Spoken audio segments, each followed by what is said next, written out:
تشریف لائیں اور اپنے ملفوظات طیبات سے ہمیں نوازیں۔ نعرہ تکبیر، نعرہ رسالت، نعرہ تحقیق، نعرہ حیدری، دربار عالیہ بگھار شریف۔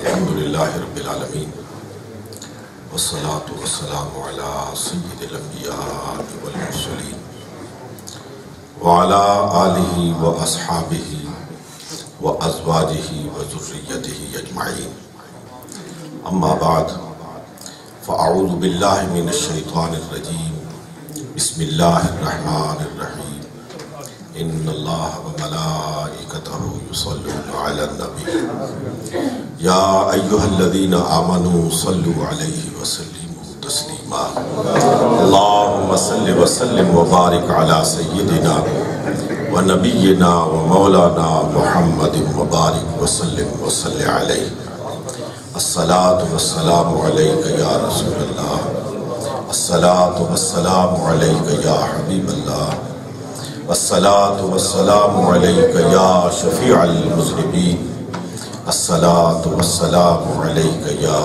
رحمت للعالمین۔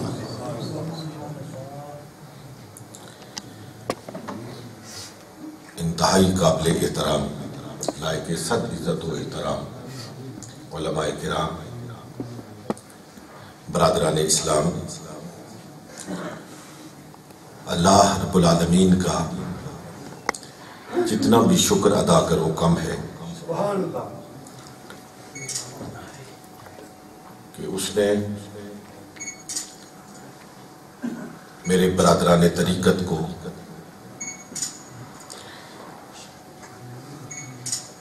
آج ایک مرتبہ پھر یہ توفیق مرحمت فرمائی سبحان اللہ کہ اپنے مشائخ اعظام کی اس مجلس ایصال ثواب کا انعقاد کیا اور جملہ حضرات یہاں پہ تشریف فرما ہوئے۔ یہ اللہ رب العالمین کا فضل ہے، کرم ہے، اس کی عنایت خاص ہے، اللہ اس پر استقامت نصیب فرمائے۔ میں شکر گزار ہوں اپنے ان مقتدر علماء کرام کا کہ میں گزشتہ 15 سال سے مسلسل ہر سال یہاں برطانیہ حاضر ہو رہا ہوں، اور الحمدللہ کہ ان کی شفقتوں میں کمی نہیں آئی۔ اللہ رب العالمین علماء حق کا سایہ اس امت پر قائم دائم فرمائے اور ہمیں صراط مستقیم نصیب فرمائے۔ حضرات، آج ہم ایک اصحاب تصوف کی مجلس میں جمع ہیں۔ میں انتہائی اختصار کے ساتھ چند گزارشات آپ کی خدمت میں پیش کروں گا، اللہ رب العالمین قبول فرمائے۔ حضرات، انسان دو چیزوں سے مرکب ہے، دو چیزوں سے بنا۔ ایک یہ اس کا ظاہری جسم ہے جو مجھے آپ کو نظر آتا ہے، ہم سب اسے دیکھ سکتے ہیں، انسان کی شکل و صورت ہے، اس کی اعضاء و جوارح ہیں، اس کی یہ باڈی ہے جو سب کو نظر آتی ہے، اور ایک اس کے اندر رہنے والی چیز ہے جس کو روح کہتے ہیں۔ یہ دونوں چیزیں جب باہم ملتی ہیں تو ایک زندہ انسان وجود میں آتا ہے۔ اگر ہاتھ ہوں، پیر ہوں، کان ہوں، آنکھیں ہوں، یہ ساری چیزیں موجود ہوں، لیکن وہ اندر والی چیز موجود نہ ہو تو یہ ساری چیزیں بیکار جاتی ہیں، پھر ان کا کوئی فائدہ نہیں ہوتا ہے۔ پھر لوگ ایسے جسم کو اٹھاتے ہیں اور اپنے ہاتھوں سے منو مٹی کے نیچے دفناتے ہیں، اور یہ کام غیر نہیں کرتے، خود اپنے کرتے ہیں اور محبت سے کرتے ہیں۔ حضرات، ان دونوں چیزوں کی نگہداشت مرد مومن پہ لازم۔ میں روایتی تقریر آج نہیں کروں گا، میں چند گزارشات آپ کی خدمت میں پیش کروں گا۔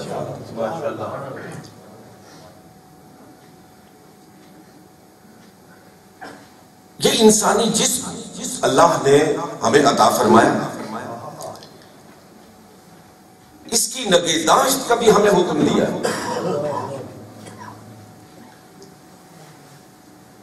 خودکشی کو حرام قرار دیا ہے، اس لیے کہ اس جسم کا مالک خود انسان نہیں، جس نے وہ دیا ہے وہ اس کا مالک ہے، اور اگر کوئی شخص اس جسم پر تصرف کرتا ہے تو وہ اس مالک کے حق میں تصرف کرتا ہے اور بے جا تصرف کرتا ہے، اس لیے اللہ رب العالمین نے اس کو حرام قرار دیا۔ میں اس تفصیل میں نہیں جانتا ہوں، اشارے پر اکتفا کرتا ہوں، آپ اس پہ خود غور فرمائیے گا کہ انسانی جسم کے جو اعضاء ہیں ان کو بھی سکھ سے سرفراز کرنا یہ انسان کی بنیادی ذمہ داری ہے۔ کسی ذی شعور انسان کو اللہ رب العالمین یہ اجازت نہیں دیتا ہے وہ اپنی انگلی کاٹے، وہ اپنا پاؤں کاٹے، وہ اپنی آنکھوں کو تکلیف پہنچائے، وہ اپنے جسم کے کسی بھی عضو کو تکلیف پہنچائے۔ اللہ تو یہ فرماتا ہے کہ وقت پہ آرام کرو، اس لیے کہ تمہارے جسم کا تم پر حق ہے، تمہاری آنکھوں کا تم پہ حق، تمہارے کانوں کا تم پہ حق، تمہارے پاؤں کا تم پہ حق۔ تمہیں یہ حق نہیں پہنچتا ہے کہ ان میں سے کسی کے حق پر بھی تم تصرف کرو، اسے تکلیف پہنچاؤ۔ اس جسم کی نگہداشت کے لیے اللہ رب العالمین نے بے پناہ وسائل سے ہمیں متمتع فرمایا، ہمیں سرفراز فرمایا۔ یہ مختلف قسم کی خوراکیں، یہ اجناس، یہ فروٹ، پھل، یہ مشروبات، یہ سب کیا ہے؟ یہ سارا کا سارا اس جسم کو اس کا حق پہنچانے کا اہتمام ہے۔ پھر اللہ رب العالمین نے ذہن کو وہ کمال عطا فرمایا ہے کہ اگر اس جسم کو کوئی روگ لگ جائے، اس جسم کو کوئی عارضہ لاحق ہو جائے، کوئی بیماری لگ جائے، تو خود انسان کو وہ ذہن رساں عطا فرمایا ہے کہ تم خود اس کی بیماری کی تشخیص کرو اور پھر خود اس بیماری کا علاج کرو، اور اگر حکیم حاذق ہے، اگر طبیب ماہر ہے، اگر ڈاکٹر کوئی صاحب فن ہے تو اللہ رب العالمین شفا دینے والا ہے، وہی ذات شافی مطلق ہے، لیکن اس بندے کے ذریعے، اس کے فہم کے ذریعے، اس کی ذہانت اور ذکاوت کے ذریعے، اس کی تشخیص کے ذریعے، اس کے علاج کے ذریعے اللہ رب العالمین اس جسمانی بیماری کا علاج فرما دیتا ہے اور انسان ٹھیک ہو جاتا ہے۔ حضرات، یہ انسان جو ہے اس کا خبیر، اس خاک سے اٹھایا گیا، اس زمین سے اٹھایا گیا. منہا خلقناکم وفیہا نعیدکم ومنہا نخرجکم تارۃ اخری. سبحان اللہ. اس زمین سے اس کو پیدا کیا گیا، اسی سے اس کو اٹھایا گیا، اسی میں اس کو واپس لے جایا جائے گا، اور پھر اسی سے واپس اس کو پھر اٹھایا جائے گا. اس کا تعلق زمین سے ہے، اس کی ساری خوراکوں کا تعلق بھی زمین سے. جتنی بھی اجناس ہیں وہ سب کی سب زمین سے پیدا ہوتے ہیں. جتنے مشروبات ہیں ان سب کا تعلق اس زمین سے ہے. چونکہ جسم کا تعلق زمین سے تھا، اس کی خوراک کا تعلق بھی اللہ رب العالمین نے زمین سے رکھا ہے. لیکن ایک دوسری چیز جو سب سے قیمتی متاع ہے اور جس کو روح کا نام دیا جاتا ہے، یہ روح ہے کیا؟ سید الرسل خاتم الانبیاء جناب محمد مصطفیٰ علیہ التحیۃ والثناء صلی اللہ علیہ وآلہ وسلم سے بھی یہ سوال کیا گیا. یسألونک عن الروح، اے محمد صلی اللہ علیہ وسلم یہ آپ سے روح کے متعلق پوچھتے ہیں، یہ روح کیا ہے؟ اے میرے محبوب ان کو بتا دیجئے قل الروح من امر ربی، کہ یہ جو روح ہے یہ اللہ کا حکم ہے. اور حاضرین محترم، اللہ کا حکم زمین سے نہیں آتا ہے، اللہ کا حکم زمین سے نہیں آتا ہے، اللہ کا حکم ملائے اعلیٰ سے آتا ہے. اس لیے اللہ رب العالمین نے اس کی خوراک کا اہتمام بھی ملائے اعلیٰ سے کیا. جسم کو توانا رکھنے کے لیے، جسم کو تندرست رکھنے کے لیے آپ خوراک کا استعمال کرتے ہیں، اجناس کا استعمال کرتے ہیں. روح کو خوراک مہیا کرنے کے لیے اسے بھی بھوک لگتی ہے، اسے بھی پیاس لگتی ہے، اسے بھی سردی لگتی ہے، اسے بھی گرمی لگتی ہے. لیکن اس کی بھوک کو مٹانے کے لیے روٹی نہیں کھانی پڑتی، اس کی پیاس کو مٹانے کے لیے پانی نہیں پینا پڑتا، اس کی بھوک کو مٹانے کے لیے اللہ کا ذکر کیا جاتا ہے. جسم کی خوراک اجناس ہے اور روح کی خوراک ذکر اللہ ہے. الا بذکر اللہ تطمئن القلوب. اگر بھوک لگی ہے روح کو، آپ روٹی پہ روٹی کھاتے جائیں. پیاس لگی ہے روح کو، آپ گلاس پہ گلاس پانی پیے جائیں. نہ بھوک ختم ہوگی نہ آپ سیراب ہوں گے. اگر روح کو بھوک لگی ہے تو سر سجدے میں رکھ کر جب آپ سبحان ربی الاعلیٰ پڑھیں گے تو آپ کا روح اطمینان محسوس کرے گا. جب روح کو پیاس لگے گی آپ گنبد خضرا کی طرف منہ کر کے جب کہیں گے الصلاۃ والسلام علیک یا رسول اللہ، تو یقین کیجئے وہ روح کی ساری پیاس ختم ہو جائے گی. نعرہ تکبیر، نعرہ رسالت، دربار علی بغداد شریف، سردار والی شان. جس طرح جسم کو بیماری لگتی ہے نا، جسم کو بیماری لگتی ہے، بخار ہوتا ہے، انفیکشن ہوتا ہے، 100 طرح کی بیماریاں، 100 طرح کے علاج، لیکن کسی حکیم حاذق کی تلاش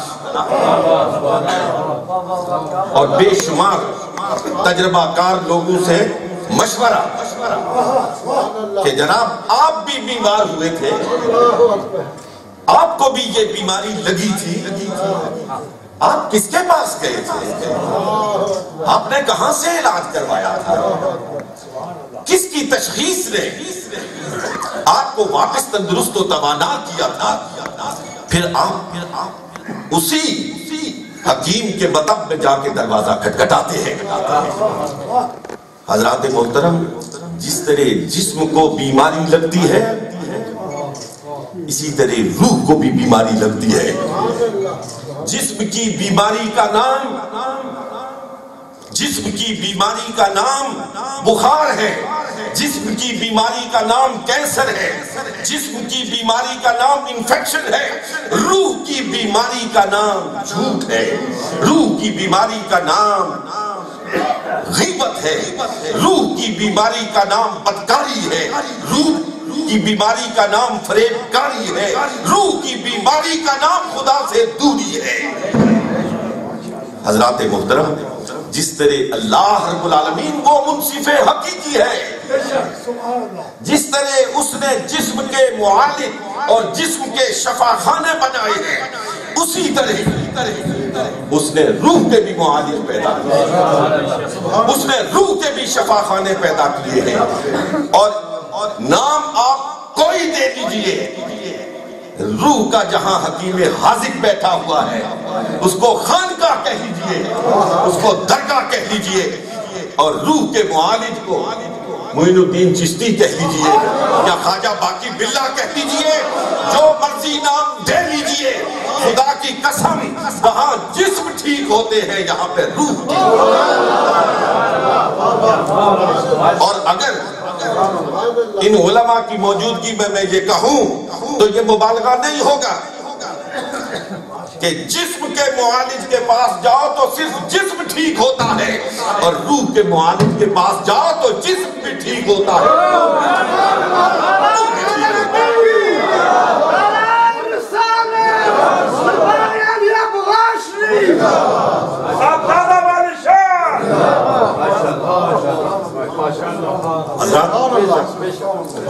اپنے جسم کو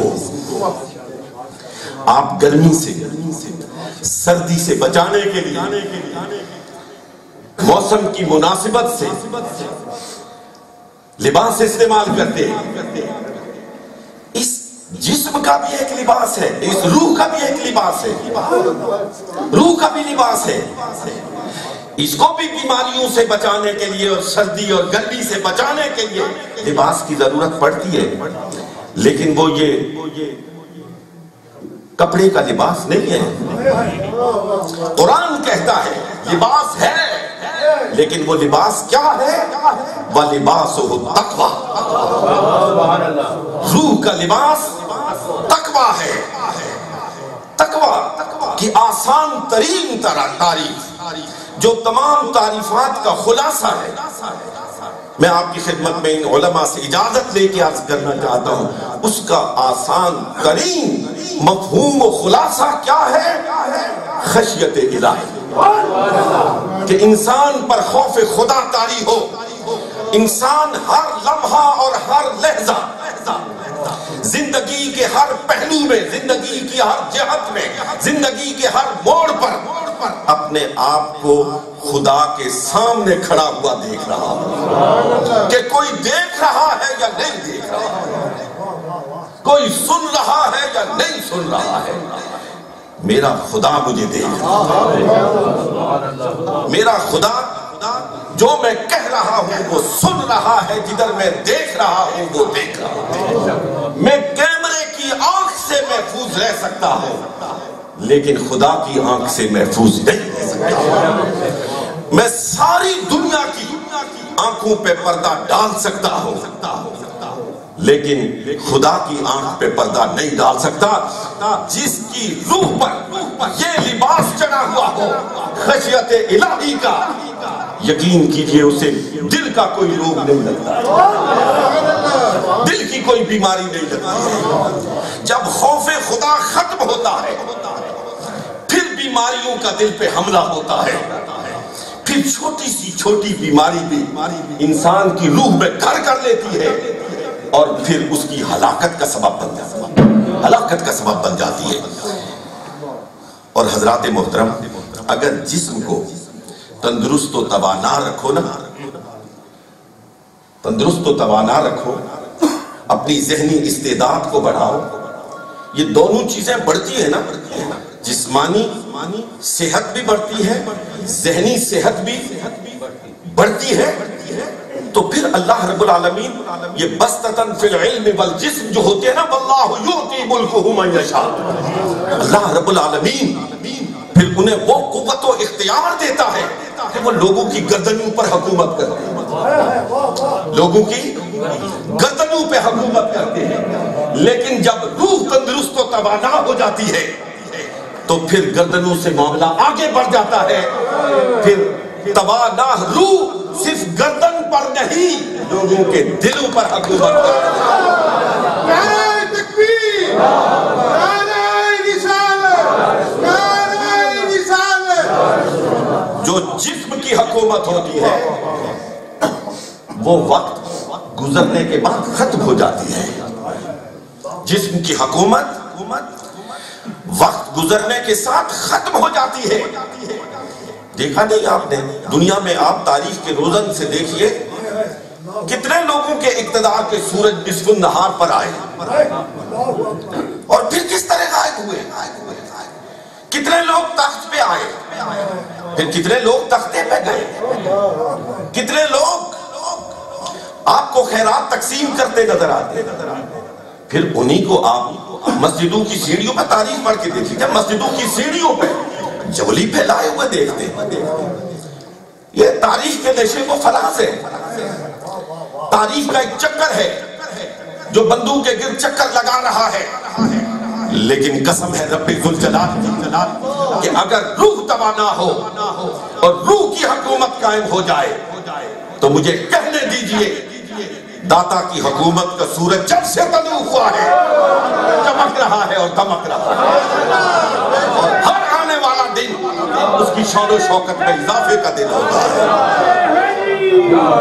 نعرہ تحقیق، نعرہ حیدری، دربار عالیہ بغیر شریف، سردادہ والی شان. ہماری بدقسمتی یہ ہے کہ ہم جو چیز فانی ہے اس کی آسائشات اور اس کی سہولیات کے لیے حلال اور حرام میں بھی تمیز نہیں کرتے، دن اور رات میں بھی کوئی فرق محسوس نہیں کرتے، 24 گھنٹے کام کرتے. لیکن جو چیز ہمیشہ قائم رہنے والی ہے میرے دوستو، میرے عزیز بیٹوں، میرے نوجوان بیٹوں، میں آپ کی خدمت میں دل دردمند کے ساتھ کہنا چاہتا ہوں. آپ فیکٹریوں میں کام کرتے ہو، آپ دفتروں میں کام کرتے ہو، صبح سے لے کر شام تک روپیہ پیسہ کمانے کے لیے جو کام کرتے ہو درست کرتے ہو. میں اسے خلاف شرع نہیں کہتا ہوں، حلال روزی کمانا یہ مسلمان کا فرض ہے، لیکن اس روح کو توانا رکھنے کے لیے فیکٹری سے آ کر تھوڑے وقت کے لیے اپنے خدا کے سامنے جھک جایا کرو، سجدہ ریز ہو جایا کرو. خدا کی قسم تمہاری دنیا بھی سمجھ جائے گی، تمہارا دین بھی سمجھ جائے گا. اگر اپنی نیتوں کو درست کر کے، نیت کی سمت کو درست کر کے آپ صبح سے لے کے شام تک کاروبار زیست میں مصروف رہیں، وہ بھی عبادت. لیکن رب کہتا ہے جب میں اپنی نعمت دوں اور تم مزید نعمت کا تقاضا رکھتے ہو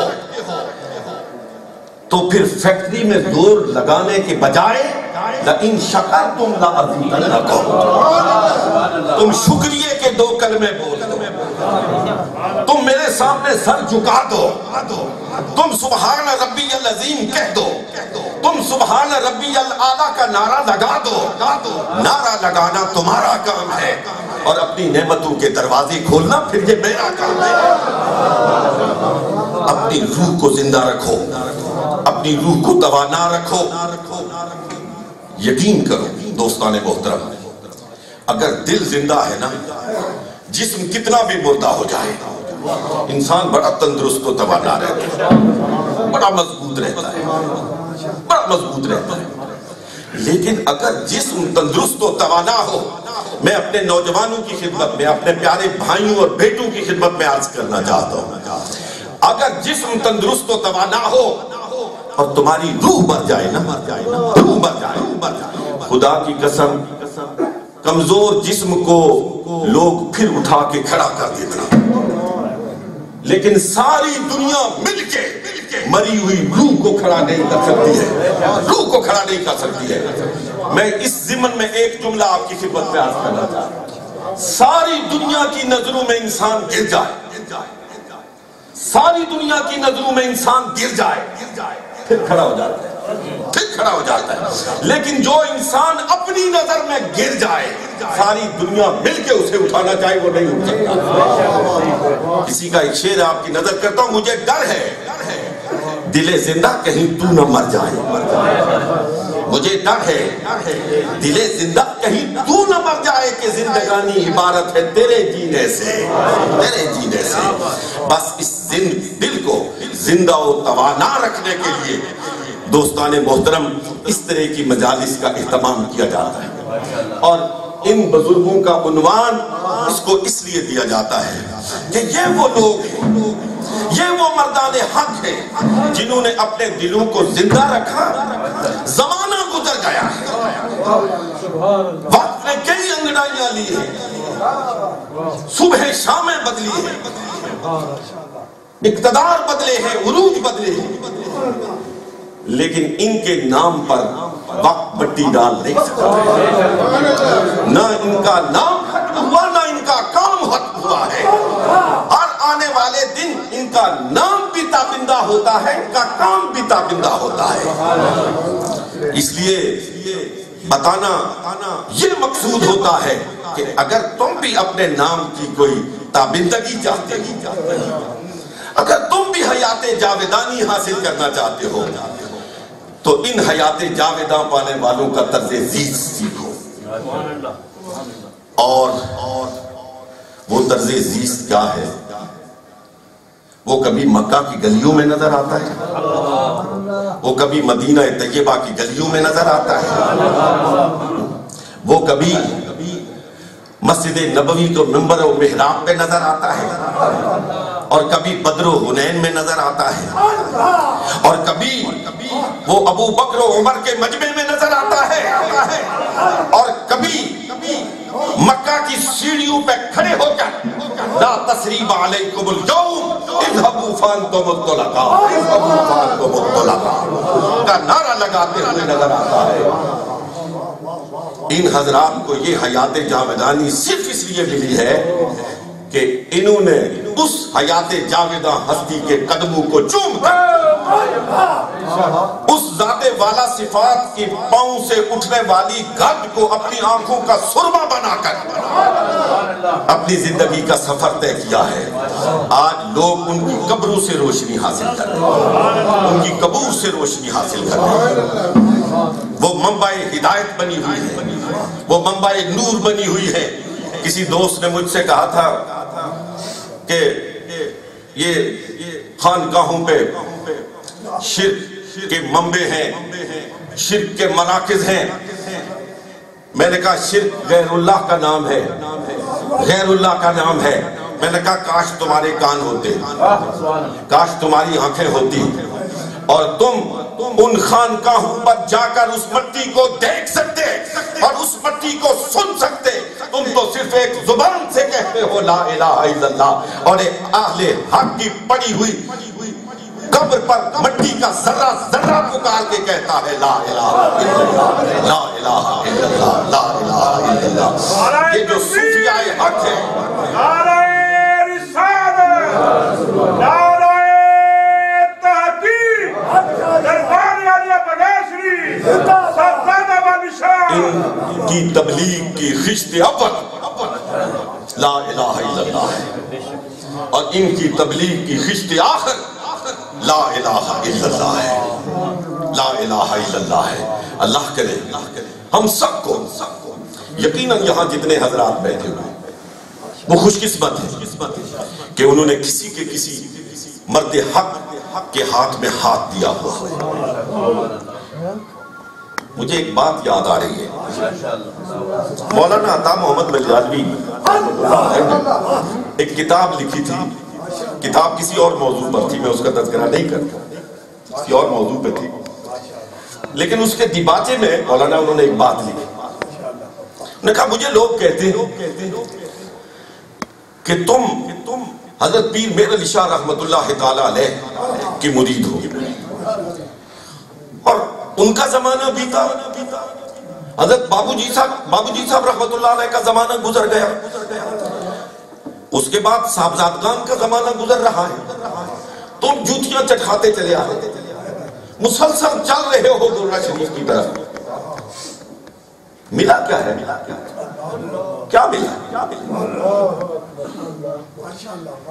وہ بڑے صاحب علم آدمی تھے، بڑے صاحب نظر تھے، لیکن انہوں نے جواب دیا میری عقل کو سامنے رکھ کر. انہوں نے جواب دیا عوام الناس کی عقول کو سامنے رکھ کر. انہوں نے کہا میں تمہیں ایک سادہ سی بات سمجھانا چاہتا ہوں. ان کی بات میرے لیے آپ کے لیے آج کی گفتگو کا خلاصہ ہے. انہوں نے فرمایا ایک ریل ہے جو جا رہی منزل کی طرف رواں دواں ہے، جس کا انجن حضرت پیر میر علی شاہ رحمت اللہ علیہ.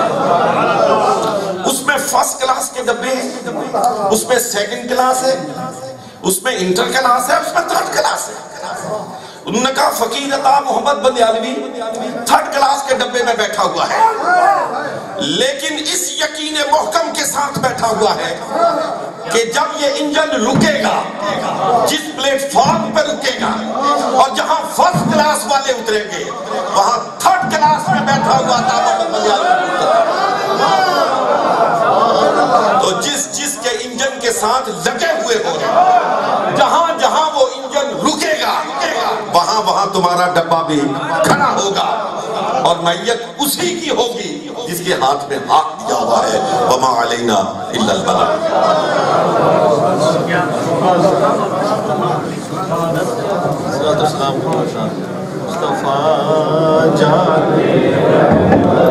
مصطفیٰ جان رحمت لاکھوں سلام، شمع بز میں ہدایت بیدار